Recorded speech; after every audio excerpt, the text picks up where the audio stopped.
You're watching Lehigh Valley Sports Scene on Service Electric 2 Sports. The Lehigh Valley Conference has become one of Pennsylvania's best in girls volleyball, with several teams ranked highly in the state in the 2A and 3A classifications. Last night, the 6th-ranked Bethlehem Catholic Golden Hawks took their perfect 7-0 LVC record to Whitehall to take on a Zephyr team that checked in with a record of 3-4. Mike Briscoe has the highlights. Whitehall coming off a 3-set win over Deerfield, hoping to carry that momentum into last night's contest with Bethlehem Catholic, the Golden Hawks boasting an overall mark of 8-1. First set action, Becca leading 21-15, and Madeline Titus coming up with a service ace, which would become somewhat of a trend for the visitors. So much so that the very next point, Titus throws another R.A. Dickey knuckleball for back-to-back aces, and the Golden Hawks take set 1, 25-18. Set 2, Lauren Hess getting into the act as her serve is too hot to handle, and the Brown and Gold have an early 7-3 lead. Then after Whitehall tied it up at 8 apiece, another trend begins when Titus finds Hess for the monster kill and a 1-point advantage.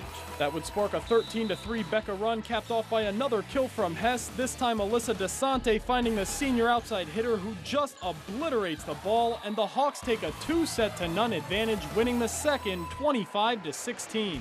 Third set, and Hess is at it again from the service line, dropping another ace, coincidentally for another 7-3 lead. Later in the set, Tanisha Rarig serving for the Zephyrs, and Titus switching things up, going outside to Julianne Kohler. The sophomore gets herself a kill down the line for an 11-9 advantage. Then leading 17-14, DeSante is going to go back to old reliable, and Hess is just lethal with a good set, that one catching the back line for another of her 14 kills. 24-16 now, DeSante serving, and it's only appropriate that this match end on an ace. Becca wins in 3, 25-18, 25-16, and 25-16. We executed pretty well. I think our serves were pretty strong.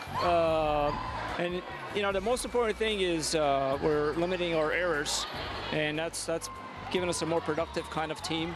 The thing that I really liked about tonight is the girls came out there, they enjoyed themselves, had a great time, and those who came off the bench had a really good time. So this team is having fun winning, and I look forward to next week. After losing their first match of the season, a non-conference loss to Southern Lehigh back on September 17th, the Golden Hawks have now won 4 consecutive matches to regain their confidence and momentum, 2 things they'll need heading into next week when they take on 2 of the LVC's best in Parkland and Emmaus. I thought we played really well. We've had some not as good matches this past season so far, and this is a definite motivator for the next week's matches, especially beating Central for the first time in 15 years. That was great for us. And we have Parkland and Emmaus coming up this week, and they're going to be 2 huge games, so this is a big motivator for us. Hopefully we're going to do well.